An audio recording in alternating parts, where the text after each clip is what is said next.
going to be fun. Blog Talk Radio. Live from Washington, D.C., it's Quintessential Listening, Poetry Online Radio. QLPOR, as it's widely known, features a bevy of poets, spoken word artists, and live poetry readings with best-selling authors. Your host is Dr. Michael Anthony Ingram. Good evening, everyone. I am Michael Anthony Ingram. Welcome to the program. My very special guest tonight is Caylin Capra-Thomas. Her acclaimed new book of poetry, Iguana Iguana, is available now. Hello, Caylin. How are you tonight? Hello. I'm good. Thank you for having me. You're more than welcome. How are you? I'm glad you're with me. I'm well. Thank you for asking. Good. It's time for us, Caylin, to take a poetic journey over the course of the next hour. And I want to begin this journey by asking you the following question. What is poetry? Yeah. Poetry is such a slippery fish. I think for every attribute you could use to name or define poetry, there's a poem or a kind of poem that defies categorization by that attribute. So a poem doesn't have to rhyme, it doesn't have to have line breaks, it doesn't have to tell a story or even tell the truth, but it can do all those things. It's just that it can't be defined by those things. So, I think you know a poem when you see a poem. It's something that looks like a poem and sounds like a poem and feels like a poem, and it's a piece of language that's using image and sound and line in a way that's really intentional and unique to poetic construction, but which might take a variety of forms and purposes. All right. Okay, we know what it looks like, what it feels like, what it sounds like. Why is it important? Why is poetry important? Poetry is important because it's weird. It's a really weird thing to do. And we do it with this very common material, right? Like we do it with language, which almost everyone has access to.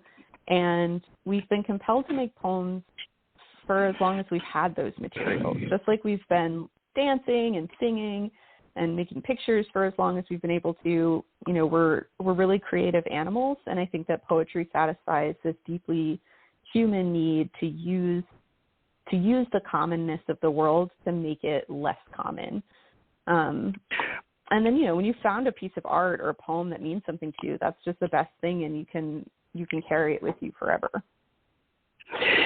I've never heard it described, and maybe I got it wrong, as being weird. Tell me about this weird component. Well, I think most people write poems in a way that they wouldn't necessarily speak, the way that poetry uses breath and space. We're kind of sometimes emphasizing words where it'd be weird to emphasize them in speech. We're making these sort of leaps of logic from image to image or idea to idea that would be probably kind of confusing or off-putting if you were to do it when, just talking to somebody in a conversation. It would maybe be kind of hard to follow. But maybe people do that more than I'm thinking. I just think that the way a poem is constructed is we're putting so much more thought into what we're saying and how we're saying it. And we're also, there's a lot of sort of unnatural artifice to poetry in terms of how we're using language and the way we're arranging it that just doesn't really come up in day-to-day speech because, we're not, if you're having a conversation with, the person at the store, that is for a very specific purpose to communicate or whatever. You're not trying to make art in that moment. All right, I like that. Your new book, Iguana Iguana. I did some research because I wanted to know more about an iguana. Yeah. And I went on Wikipedia, of course. Creatures. It says it's a genus of a herbivorous lizard that are native to the tropical areas of Mexico, Central America, South America, and the Caribbean. Why did you name your book after an iguana? Tell me more. So, yeah, that's great. I named it after a poem in the book. So there's a poem in the book called Iguana Iguana. Yes. And I wrote this poem while I was in Key West, Florida, where I was an artist in residence at the studios of Key West. And iguanas, like, basically run that island.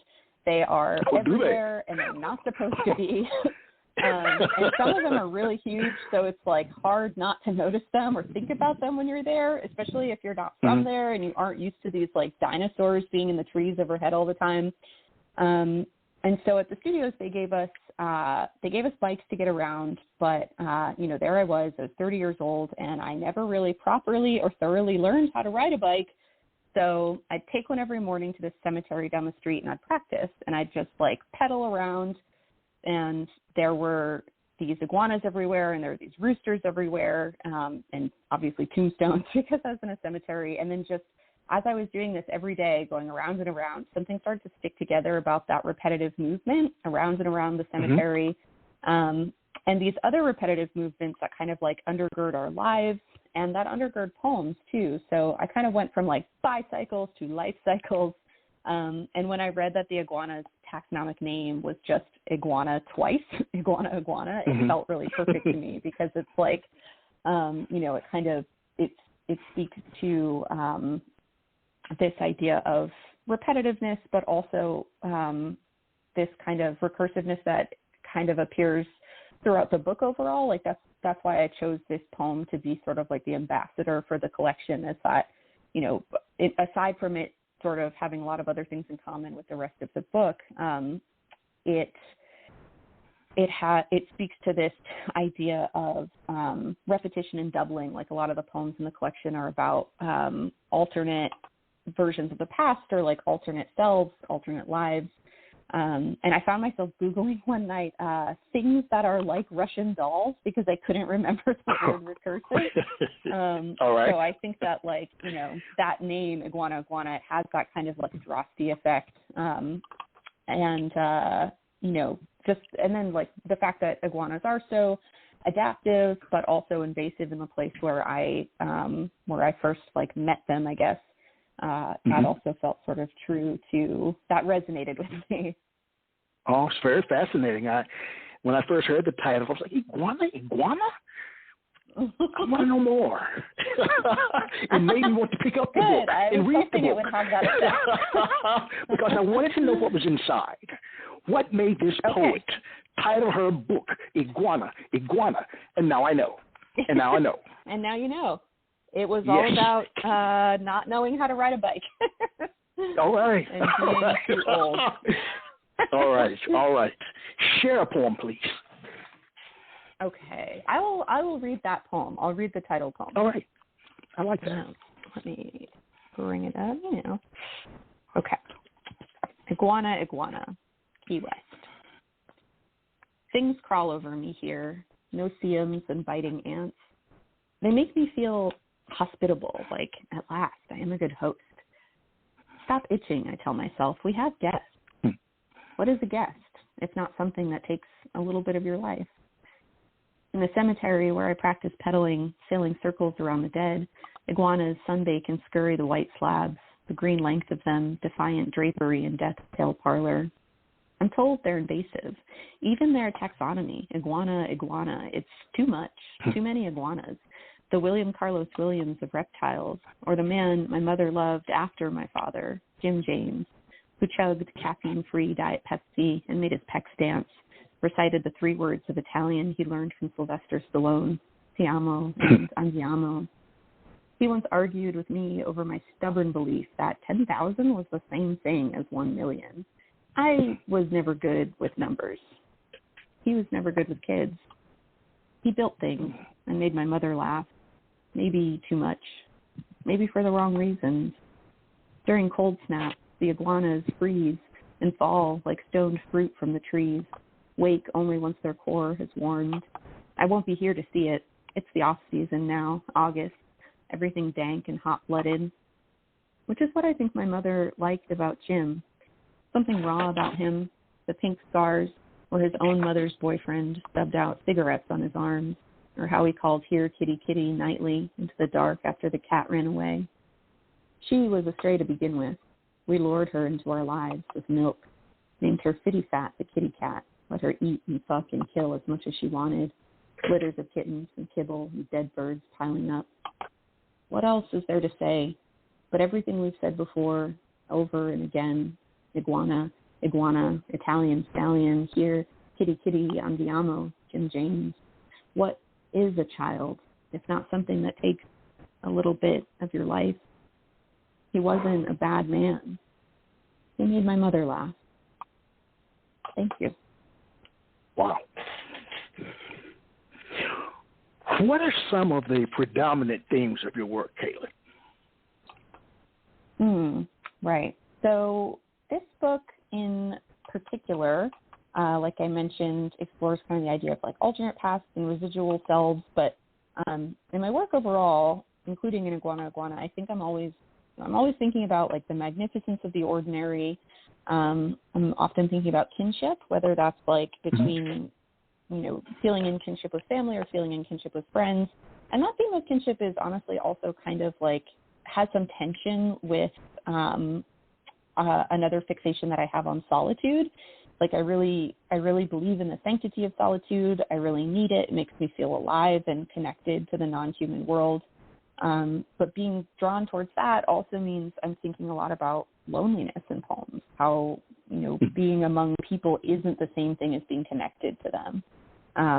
So, there are those two different kinds of aloneness that I'm thinking about a lot. And I think that like being often in solitude, either kind of aloneness, whether you're lonely or just alone, I think that it makes for kind of really like watchful speakers. Like I feel like there are a lot of mirrors and gazing and looking.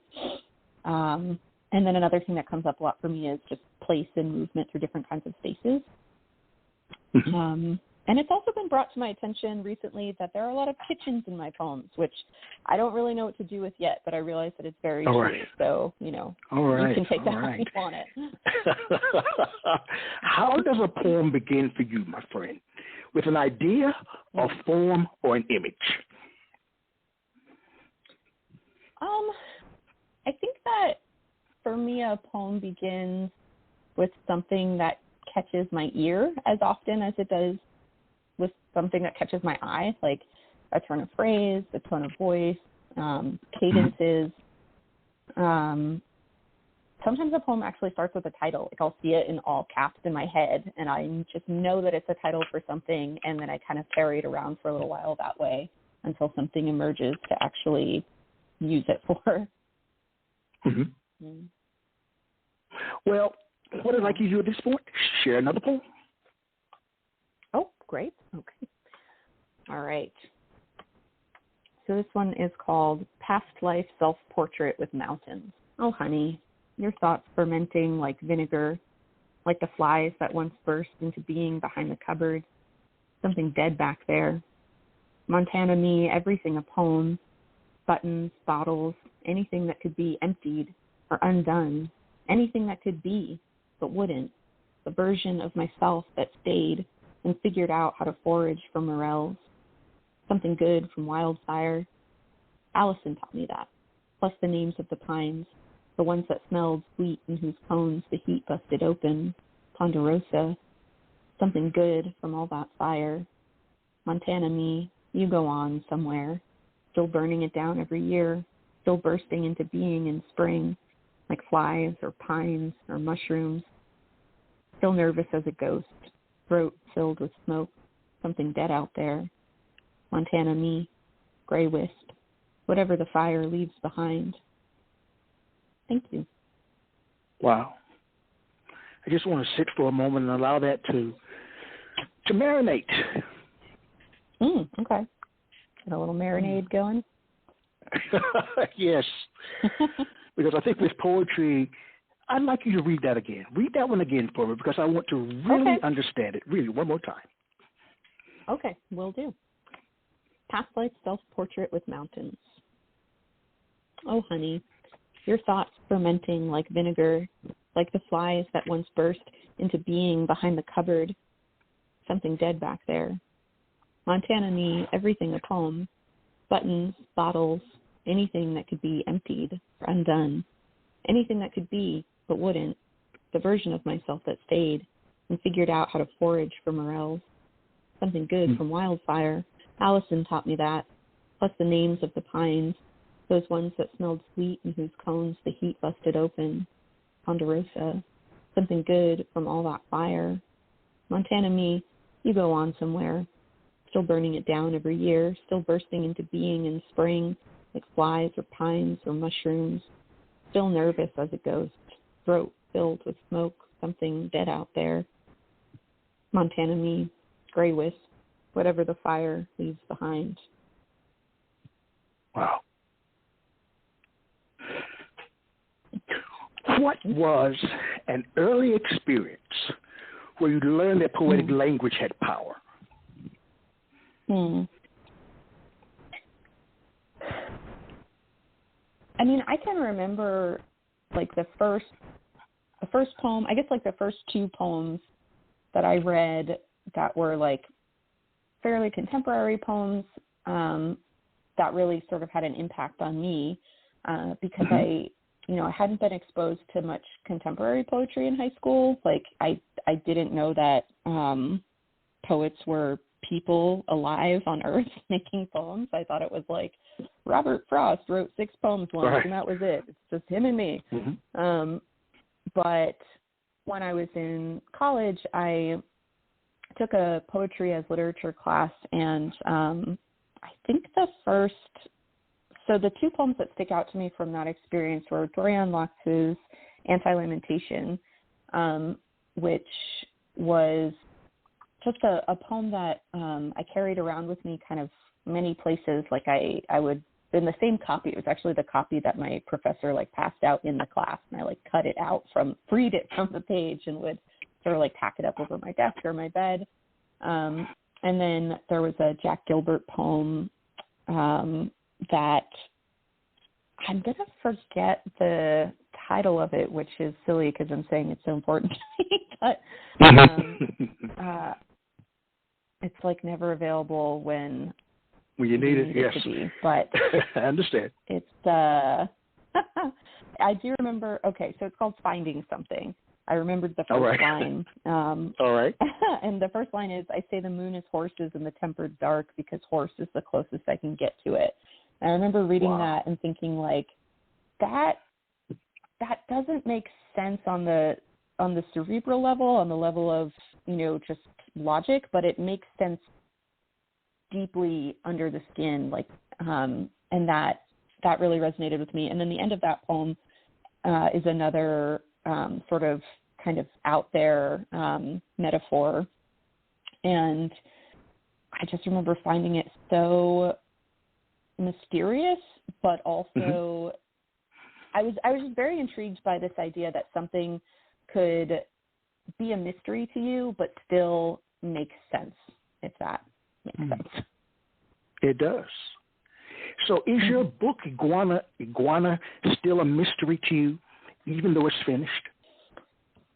In some ways, I think. Like, a friend of mine visited me a few weeks ago, and she was reading poems from the book that I wrote to me, and it was a really interesting experience. It felt like what I would imagine it would be like to watch a movie or a TV show of your own life and see somebody else play you, Wow, yes. I don't think that's an experience I will ever have, but I think that that's the closest that I could get to it. And to hear your own work come out of somebody else's mouth, to hear it in their voice, I was surprised by aspects of the poem that were definitely there that I had either forgotten about or hadn't even like seen or heard before because I was so used to reading it in one way with my own voice or with my own eyes. The things that other people catch on or emphasize when they read it can be really enlightening. So I think a poem is always kind of a little bit of a mystery because it can mean different things to you at different points in your life, even if you're the person who wrote it. Yes, I agree. You used the word voice. And what I'd like to know, what is the relationship between your speaking voice and your written voice, if there is a relationship? Yeah. I think my written voice probably takes itself more seriously than my speaking voice. Tell me. I think that when I'm speaking, I think that I'm very conscious of the fact that someone is listening when I'm speaking out loud to a person. And I think that actually does have a pretty big impact on the way that I speak. Like, I'm a very sort of jokey person, and that's part of my personality. But I think that there's also an element of that is like feedback seeking, like wanting to hear the laughter as like not proof that the person is listening, but like as just something to mark the fact that it's an exchange, and when I'm writing, like I'm not actually I hope to someday have an audience for whoever, for whatever poem I'm writing, but I'm not thinking about it as so immediate. So I think that the words can kind of like echo, and I think that allows them to use space a little bit more.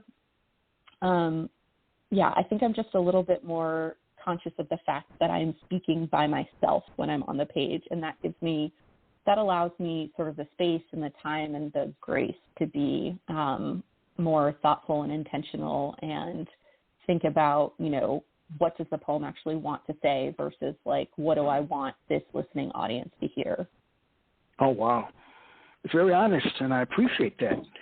Please share another poem. Yeah, I actually never really thought about that until that moment. I was like, well, that's why you're with me. That's why you're with me. So you can think of those things. Please share another poem. Thank you. I'm going to back pocket that, Colonel.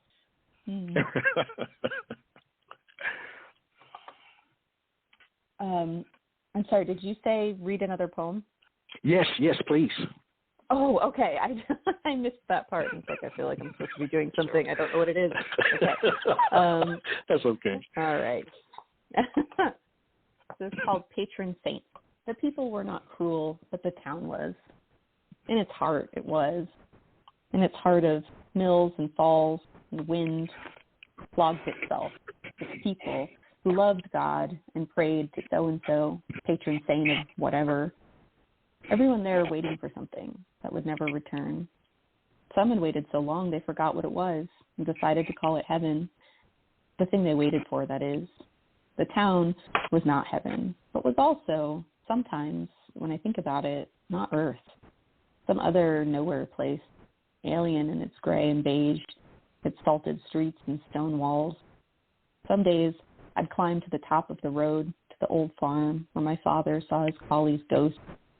And I'd stand there waiting to see Franz, thinking, it's true we all come back. Everyone returns. And when I saw nothing but late winter's gold lick the forsaken trees and some schoolmates tool by and an old Saturn ringed around the rims with snow, I knew I had been abandoned by something, that Saint so-and-so was sleeping, forever sleeping, leave her be. And whatever I was waiting for lived somewhere else, and I was never coming back. Thank you. What, Caylin, is the purpose of that particular poem? Tell me. What you attempted to convey? I think I've spent a lot of time in the last few years thinking about this idea of home because I've moved a lot. I grew up in Massachusetts, and I haven't lived there in like 10 years. And I think that I'm kind of always longing towards an idea of home that maybe actually doesn't exist. Like, I don't know if, all right. And I think yeah, I think that that's kind of a common experience. But I was thinking about my hometown, and I was thinking about how I would often describe it to people as being kind of like this nowhere place. Like it exists and it is somewhere, but I always found it kind of hard to describe exactly what it was. And so I think that this was an attempt to think about what it was, and then like also sort of think about who I was when I was there, and how it came to be that I was somebody who wasn't going to return to that place and was never going to call that place home again. Wow. That's a powerful awareness. Very powerful. You know, either there's a movie called You Can't Go Home Again, or a play, You Can't Go Home Again, something like that. You know, all great writers, Caylin, have great writing influences. Who are some of yours, and what makes them great in your eyes? So the first one that comes to mind whenever I think about this is a poet whose work on the surface is like pretty unlike my own, but when I first encountered it, it really changed things for me. So I found the poet Chelsea Minnis's book Bad Bad at a bookstore in North Andover, Mass. And it is so weird and so irreverent and like bitingly funny. You know, it was also the first book of poems I bought that wasn't assigned to me in a class. So I think that maybe has something to do with why it like looms so large in my imagination. But you know, she starts off the book with a series of preface poems. You know, they're all titled Preface plus a number, and they're essentially this weirdo manifesto, giant middle finger to the idea of poetry as a business and institution, while also clearly celebrating a different kind of poetic ideal where poetry still has this ability to like get under your skin, make you feel weird stuff, but isn't beholden to these kinds of institutions that would tell you that it has to be this really specific kind of thing. And I remember thinking like, wow, I didn't know you could do that. I didn't know you could be this weird. I didn't know that you could, you know, like the blurbs on the back of the book are like not flattering. It's just such a revelation to me. And I think a lot of the significant moments, you know, I've had with poems have been moments of permission where like a poem or a poet helps me realize the possibilities that really are inherent to the form. And then like, you know, branching out of that, those are also possibilities that are inherent to the lives the poems are about. Like not only can you write a poem about, you know, saying like, screw the man, like you can also like live a life that says screw the man, you know? Yes. But yeah. And then, you know, I've also been really influenced by some of my writing teachers. Sorry, go ahead. All right. I was going to say that if you had to choose someone as a poetic mentor, who would it be? Yeah. So I was really lucky to have some like poetic mentors. I did my MFA in the University of Montana, and I worked closely there with the poets Pleiades Sharma and Joanna Klink, and they are as great a poets as they are teachers. And I felt really nurtured by them, and I felt really inspired by their work. You know, Pleiades poems show you how to think. Like they show you that poems can think out loud on the page without being hyper stuffy or turning into like a Wikipedia page, which was important to me because a lot of poems that I write, you know, I often find myself falling down these research rabbit holes. And, you know, you don't have to just write about experiences, like you can write about ideas too. And Joanna's poems really show you how to pay like very close attention to the material world. So I think that there's a lot of their mentorship in my work that's pretty clearly visible. You know, I think that I've also been really influenced by songwriters just because, you know, once again, I didn't read poetry in high school, but I was writing poetry. Yes. So you know, I was obsessed with lyrics. Now, the poems that you've shared so far, as well as the poems I've had the opportunity to read in your book, they all seem to be about emotion in one way or another. All right? Correct me if I'm wrong. There's some emotion involved. Sure. Yeah. Okay, all right. Do you think that a person can be called a poet if they don't feel strong emotions?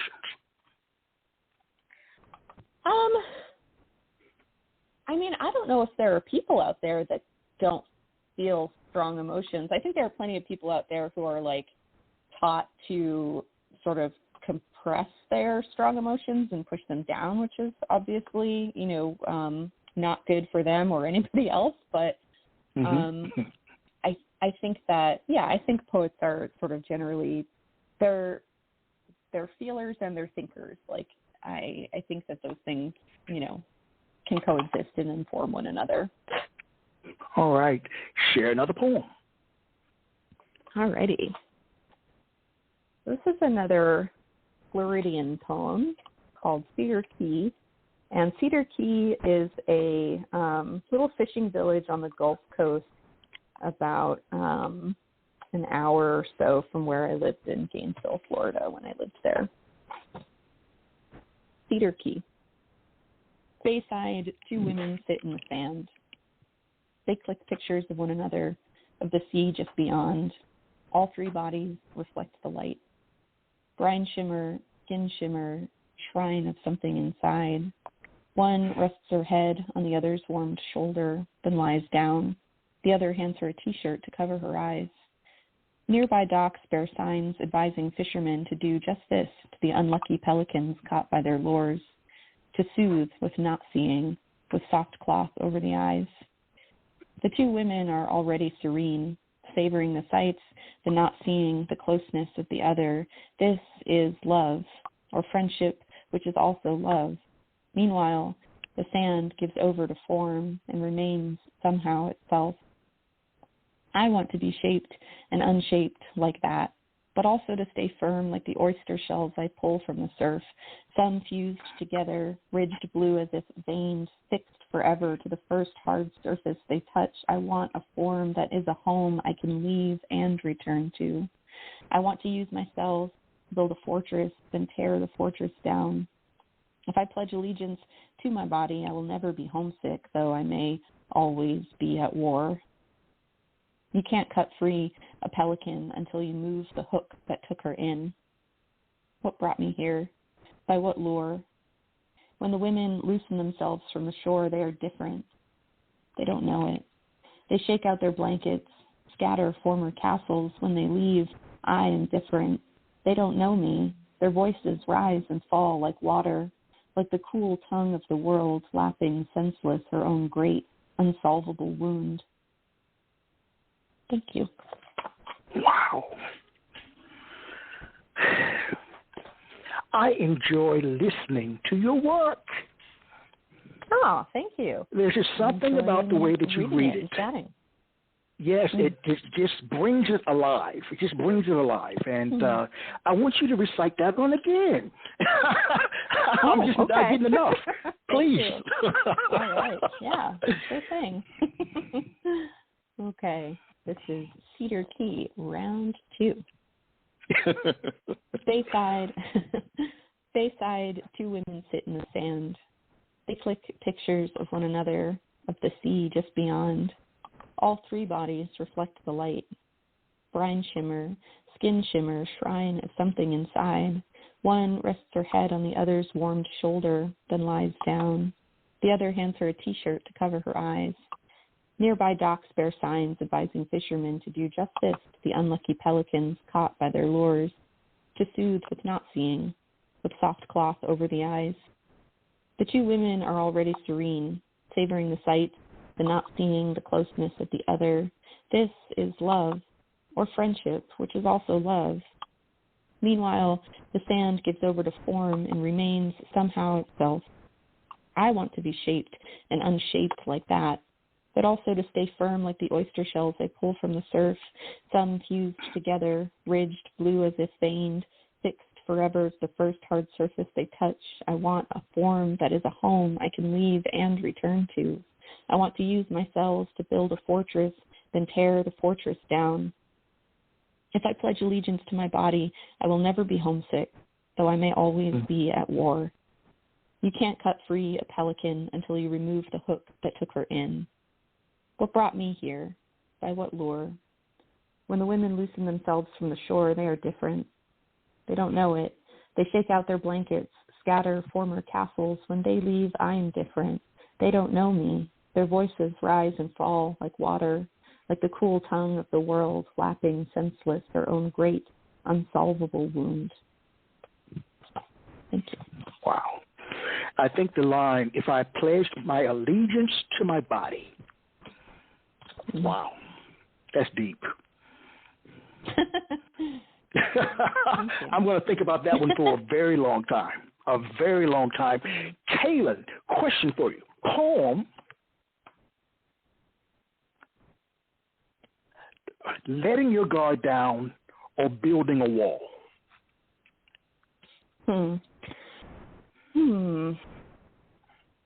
I think it can kind of depend, and it can also be a little bit of both at once. I think, like, I want to say that it's letting your guard down and that it's being vulnerable because, you know, a lot of times I am sharing things in poems that I feel strongly about or that have had big impacts on me. But I also can't ignore the fact that like when you are writing a poem, you are constructing something, like you are building something. And so there is a way where it's all this might be too cute, but it's almost like building a wall out of your vulnerabilities. Like if your vulnerabilities are materials, then I mean, I might think about it later and be like, what did I even mean by that? But I'm sticking with it now. I think that, you know, our vulnerabilities, our pain, our feelings, our drives and desires, like these can all be the building materials of our poems. And in constructing the poem, we might also be constructing, you know, an outward facing version of those things that might still obscure parts of truths about those things, you know, like they might not be the whole story. They can be useful ways to process, but I mean, especially if you're, you know, turning it into art, you just can't escape the artifice part of art. All right. Well, let's take a brief break, and we'll be right back. Okay. Great.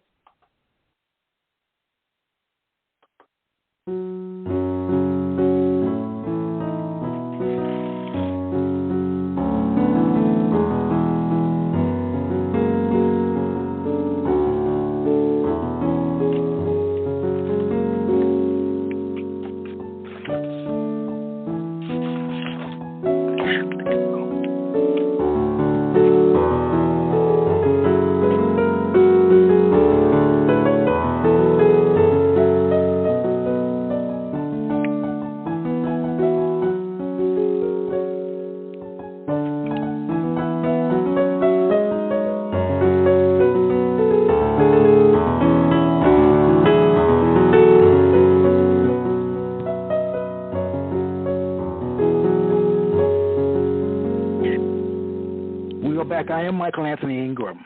I'm here with Caylin Capra-Thomas. And Caylin, your name has a distinct ring to it. I can already see it in lights. All right? Thank you. Yeah. In literary lights. I'm the only all one. right. It's a beautiful name. All right. Thank you. Some I'll poets. tell my mom. All right. Some poets claim that a poem is like a living creature.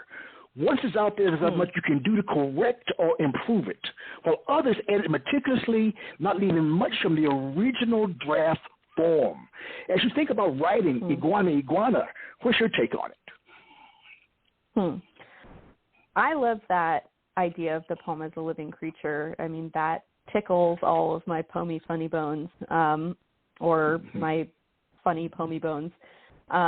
It feels really true to me. I save everything. Every poem has like 6 pages beneath it of other ways that it almost was, like little exoskeletons or snake skins, little graveyard of poems that didn't make it. But yeah, I think, you know, sometimes there are poems that sort of are transmitted to you just the way they're going to live forever, as if like from the gods or something. But that's pretty rare, and it gets, for some reason, it gets rarer as I get older. So I think that, I think it's important to be open to having the work of writing a poem be kind of, messy work and saving drafts. I am a big believer in the scrap folder. All right. Is that an answer to that question? I'm actually not sure. Yes, it is. It is. Okay. And there are no right or wrong answers, but I understand what you're saying. Yeah. All right. I'm so glad you're with me. Share another poem, please. Alrighty. Okay. This poem is called Caveat. It is not enough to love yourself. It is not enough to throw a slide for warm broth, nor to have heated stones piled on your back. It is not enough to be yourself. So be it. Not enough. There are no good places to live and no good ways to die. About the too much sweet and foggy blossom of the drug, your first love loved best, he said, never enough, and slipped into nothing. The cat licking his slack face until morning. To say you loved him once, why bother? He loved you back, but not enough. It is not enough to love others, to cry at the shape of them and imagine their insides. They don't like imagining you, imagining their insides. The gut flora, the mean little stones amassing malice in the kidneys, don't do it. There isn't enough spit in circulation to shine up what's tarnished in you, and what's tarnished in you isn't tarnished enough. Stop trying. Lay into the world like it's good enough. It'll have to be. Maybe it is. Thank you. Now that you've written your book, what did you learn about yourself during the process? Yeah. I think that I learned that sometimes you need to just keep living to find the thread that you're looking for in your writing. Like, you can get a lot done with spit and willpower, but not everything. And I think I've actually, it's come up a lot for me, both in poetry, I also write nonfiction, that, I really want I wanted this book to be a book before it was ready to be a book. And so I didn't realize, there are poems from the first version of it in here, but it's very different from that original version. And I needed more patience, and I needed to live through all these other places and selves and lives and years, and I needed to write all these other poems for this book to manifest and cohere and to have all these poems speak to one another. I think that, I'm kind of always reaching towards the future, and I think this book helped me realize that I really do need to move through where I am and be there and, write the present in order to like access the future that I want the book to have. Do you think you were meant to be a poet? Yes. Tell me more. Tell me. I want to hear everything. I can't think of anything else I'd be any good at, and it sounds really depressing to imagine that life, like the one where I'm just kind of bumbling around being bad at everything. So I think that I really needed to be a poet.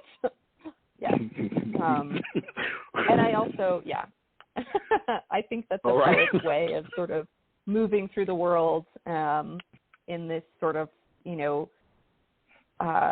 playful and attentive state is something that was really a good fit for me. I think that, you know, right. a lot of times we neglect to talk about how playful poetry really is as an art. Like, you're playing with language. And I think that fits in with my personality pretty well. Oh, very nice. Very nice. You know, you use the word world, which brings up a question. So much is happening in our world. The good, the bad, the ugly, you name it, the indifferent, you name it. What do you view as being the role of a poet in modern-day society? Yeah. It's a good one. I think different poets fulfill different roles in the same way that, like, different poems serve different purposes. But when it, you know, at the bottom of all that, there's the fact that we're artists. And so, like other artists, we're thinkers and we're translators. So we translate something that we felt or something that we thought or experienced into our medium, which is language. And sometimes that helps someone else say, like, oh, I've felt that way before, or I've thought that, or I've experienced that, and either I didn't have language for it, or I never realized I needed language for it. And so poets provide that. And then, you know, if you haven't had that thought or feeling or experience, maybe reading it in a poem can help you better understand someone who has. You know, and then there are also times when the poet's role is to, like, ask questions for which there are, at the moment, no answers. Sometimes the poet's role is to, like, expose and critique like power structures, unjust power structures in particular. There are a lot of roles for us. Sometimes our purpose is just to say, like, hey, isn't it crazy that any of us are here on Earth right now? Or, like, aren't birds really cool?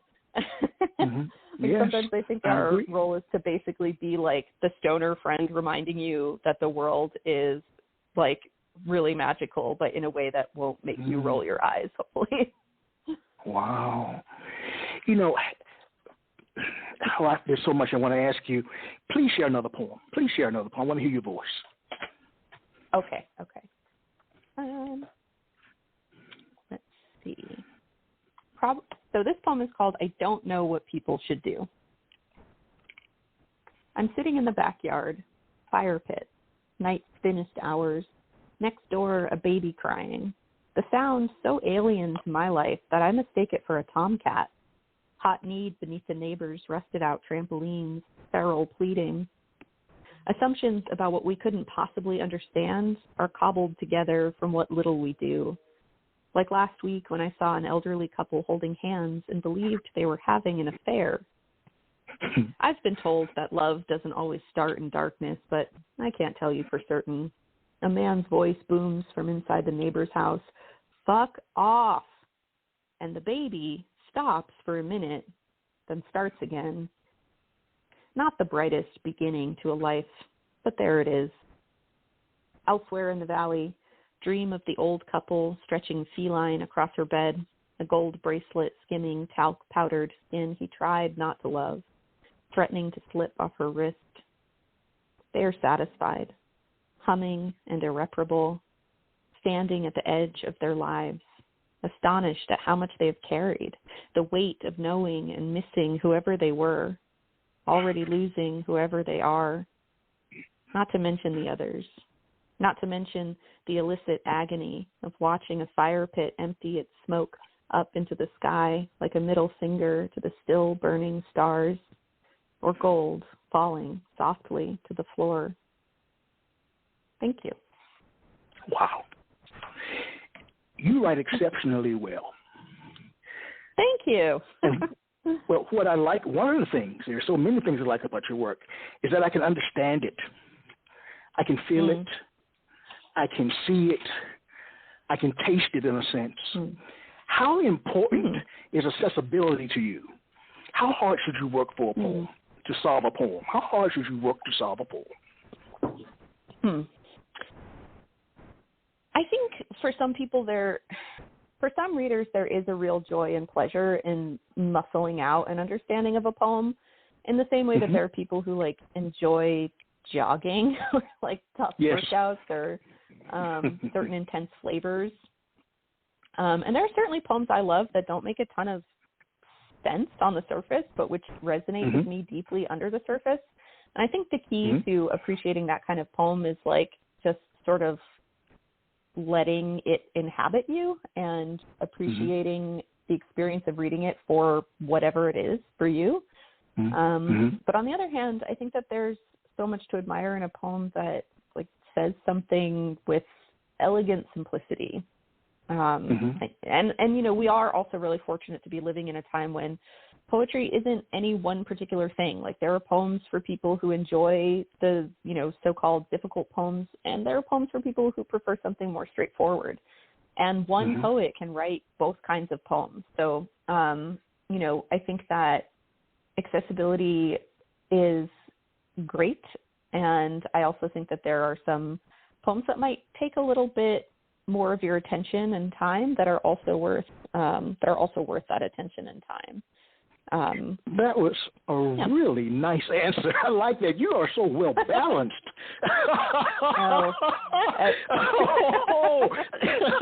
I like it. I like it. As you think about your work, Caylin, has a poem that you've written ever humbled or frightened you?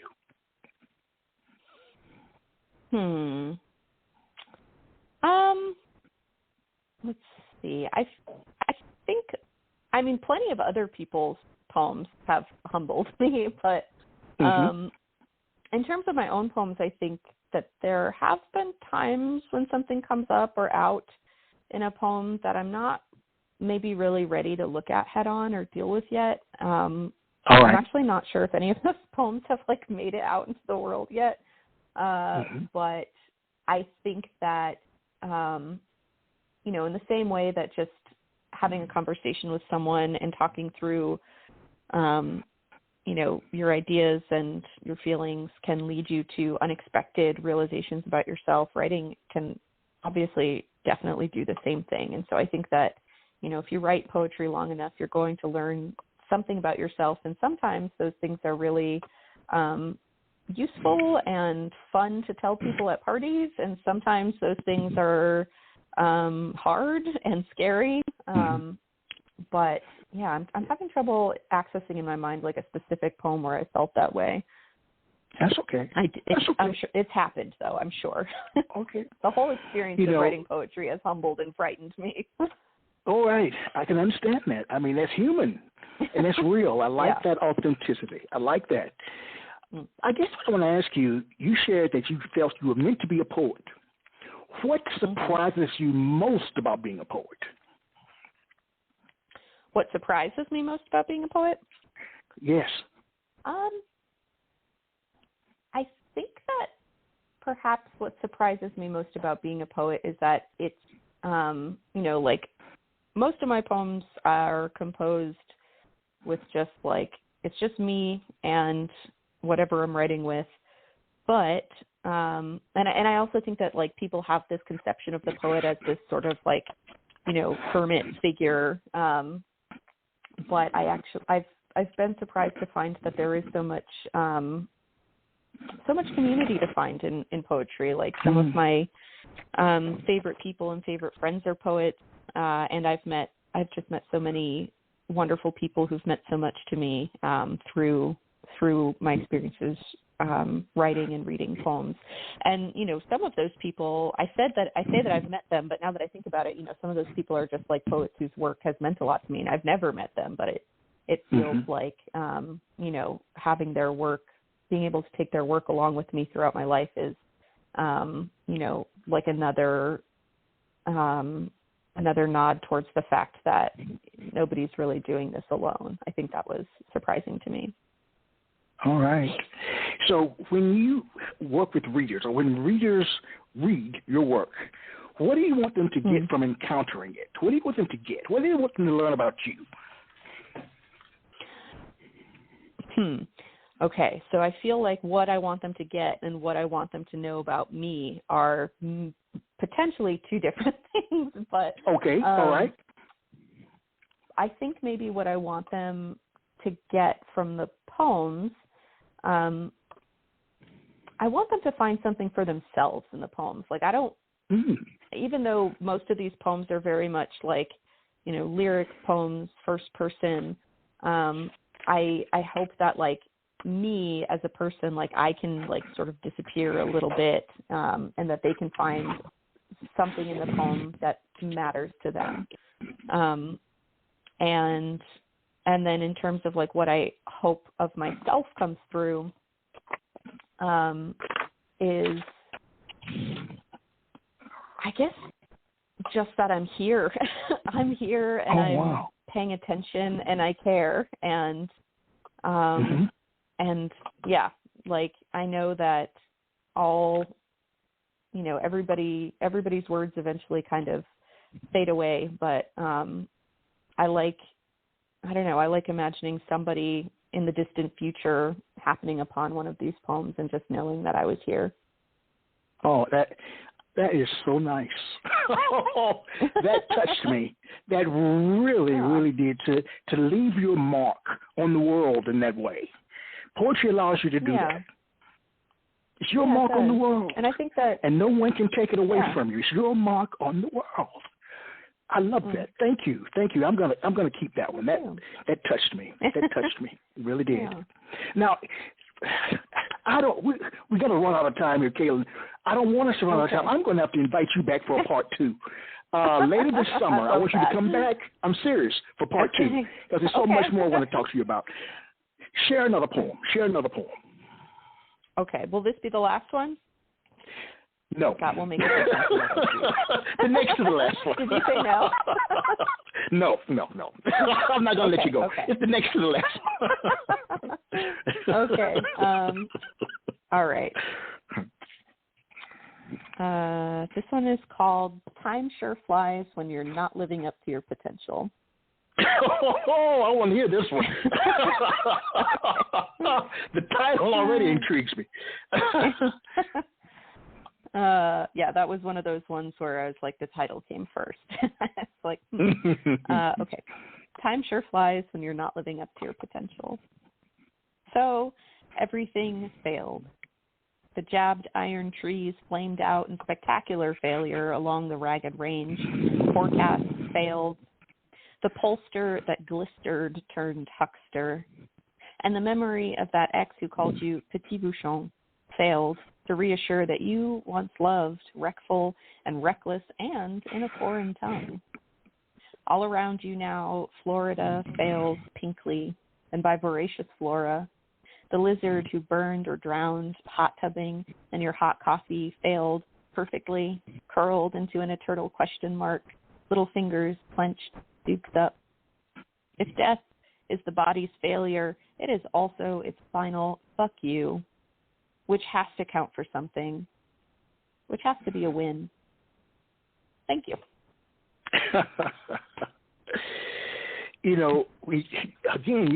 There's such synchronicity. You said the word titles, and your titles are very creative. They're fascinating. They're intriguing. What role should a title play for a poem? What's important to consider when titling a poem? Yeah, I mean, I think about titles a lot. I love titles. I have an entire slideshow from my intro to poetry class about different kinds of titles and the different functions they can serve. It's called Titles, Not Just Hats, but also Here Are Some Hats. And it uses different kinds of hats as metaphors for different kinds of titles. Because I do think that there's a tendency sometimes for people when titling to be like, I don't know, I just need to put something on top. Like I'm just putting a hat on, it doesn't matter. But there are all different kinds of hats out there, all different kinds of ways to wear them. And I think that, you can have a title that is really, really instructive, that without that title, the poem doesn't make any sense. You can have a title that is just sort of like an ambiance setting for the poem that kind of gives it a little bit of atmosphere, but doesn't necessarily inform us of anything. You can have a poem that serves as a springboard. You can have a title that serves as a springboard into the poem. You can have, a minimalist title, maximalist title. You can have a bleeding title where it's the syntax of the title sort of bleeds naturally into the first line of the poem. So there are so many different, I have so much fun with titles and all of the different functions they can serve. Yeah. All right. So I think the Very answer, nice. what role should they play? All of them. All of them. All right. Yes. One last question before the very last poem. Does knowing that your poems are published and out there in the world validate your being a poet, or are you content knowing they're out of your system? Or, sorry, what's the last part? Am I content knowing? Are you content knowing that they're out of your system, that they're out of you, that they've emerged from you? Yeah. I mean, I really want to say that I am not validated as a poet by having a book, because I know that having poems published doesn't make you a poet. Like, writing poems is what makes you a poet. Wow. But, you know, that said, like, yeah, it feels great to have them collected into a single volume that somebody could pick up and you know, read more than one or two of them at a time. So I think that it certainly, it makes me feel good. It makes me feel like incredibly like it's a great privilege and honor that these pieces can make their way to readers. But I also, I want to make sure to, you know, emphasize the fact that, like, that's not what makes me a poet, and that's not what makes anybody a poet. What makes someone a poet is writing poems. I guess. Sorry, go ahead. No, go ahead, please. I'm just listening. I'm just listening. Please continue. Okay. I was just going to add that I am also content that they are out of my system and that I can kind of put them to bed. All right. You know, I was wondering, was going to be my next question. Then your last poem.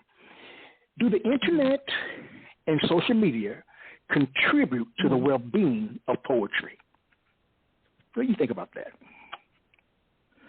Yeah, yes, I think so. Like, I think social media, it's definitely better for poetry than it is for poets. I think it's a really great resource for people.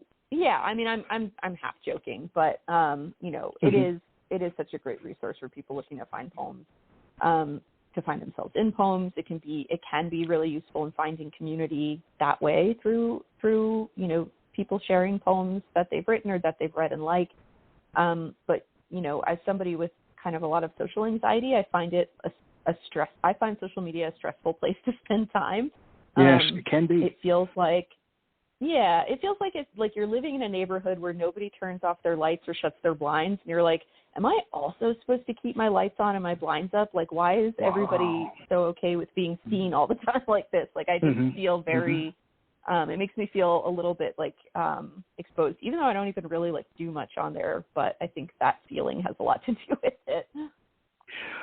Well, but yeah, it's great for poetry. For this particular poet, I feel a little bit trepidatious about it sometimes. Well, I don't know why that particular question came to mind at that particular point. But I thought it was important to ask because social media, as you just shared, and as we know, means different things to different people, and it can become intrusive on one's life. Yeah. And we live in a really technologically advanced, we know these things. So, Caylin, one last poem from you. We could be here all night. Okay. I enjoyed talking to you. One last poem for you. I enjoyed talking to you. Thank you. Thank you. So, this has been fun. I really appreciate it. Thank you for having me. So have I. Yes. I owe you my life. Thank you. Probably not as much as that, but okay. Oh, who knows? Yeah. Okay, so this last poem is called Lightning Suspected in Death of Horses. I want to take you to the black mud spring pasture where 6 horses fell and did not get back up. I don't know if they were dark or dappled. I wasn't there. I read it in a newspaper in Vermont, sitting at the corner of a diner that no longer exists. Lightning suspected in deaths of horses. Small article in a bottom corner, not much more information than that. It struck me. I'm not trying to be funny. I carried that headline around until it became a slogan, although I'm not sure what I'd been sold. Maybe this. The sky opens, you kneel and beg its mercy, and it doesn't make one lick of difference. Or maybe light appears and your life is transformed, finally getting exactly what you asked for all along. A shift in luck, sudden brilliance, your body lit, electric, your own enough to let it go. Thank you. Wow. What piece of advice would you give to your readers, if any advice? Ooh, I don't know if I have any advice that applies universally except, like, wear sunscreen. And I think, was that a song? Was that like a song in the 90s? Do you remember that graduation song? I think I might have just ripped off the graduation song. But anyway, I do believe in that piece of advice. So, all right. But yes, everyone should wear sunscreen and read poetry. Wear sunscreen and read poetry. Read poetry. Yes, and talk about your feelings. All right, I like that. I like that. Where can listeners find your work? Where can they find Iguana Iguana? Great, yeah. So they can find Iguana Iguana online through Deep Vellum's website. They can find it, hopefully they'll be able to find it at some of their bookstores. But, you know, basically if you order books online, wherever you order books online, you'll be able to find it there, like from the press itself, but also on like Amazon, Target, Barnes & Noble, and then maybe it'll make a little appearance in your local independent bookstore. That would be cool, but I don't know about that. Mm-hmm. Definitely online. Maybe it's in your local independent bookstore. All right. How can listeners stay in touch? I am on Twitter at Caylin CT. And I also have a website that I update quasi-regularly and will be updating more soon. And, yeah, also and there's like a contact form there, too, if anyone ever wants to drop me a line and say hello or talk about poems. All right. Or sunscreen. Sunscreen. What's next for you, Caylin? Where do you go from here? What's next? Like tonight or... No, like no. In terms of your writing, I see. Your next project. What are you working on now? Like I'm getting ready for dinner. Yeah, I've got a few other projects in the works. So you know, I've kind of always got like 12 irons in the fire. I've been working on and off for a while on a manuscript of poems in the voices of different creatures and features of like myths and lore and legends, like cryptids and fun stuff like that. I'm also working on some prose poems right now, which is not my usual mode, but has been really generative. And I'm also, you know, I'm in this PhD program at the University of Missouri, and I'm actually going to write a nonfiction dissertation. So I've been kind of working on some stuff about. I could say what I think it's about right now, but I know for sure that it'll like change forms by 3 years from now. So I'm not even going to like. All right. But it's probably about like unusual environments. All right. Well, I want to thank you for joining me. And as I said earlier, I want you to return maybe in the fall, early fall. Because I truly want I'm serious. I want a part 2, less questions from me, and more of an opportunity for you to share your work, because your work needs to be heard, and the book needs to be read. So I'll email you so we can set this thing up. I really want you to come back because I have thoroughly enjoyed this hour. I really have. I think you've got an amazing this hour future. As well. Well, I'm glad. We so go way back. You know, thank you so much for having me, and also for like hosting this podcast where poets can come and talk about poems and read their work. I think that's, you know, really great work that you're doing, and thank you for putting this out into the world. Well, thank you. That touched my heart. Thank you. Well, everybody, we did it again. Caylin Capra-Thomas's book, Iguana Iguana, is out there somewhere in the world. Go get it and start reading it, and join us when she returns for more poetry. But to all of you, as I share every week, let poetry ring somewhere throughout the land. Good night, everybody. Take care. All right, Caylin. Be good. Night. All right. Thank you. You too. Bye. Quintessential Listening, Poetry Online Radio, is available on iTunes, Spotify, SoundCloud, and Stitcher. You can also check out the website at QLPOR.com.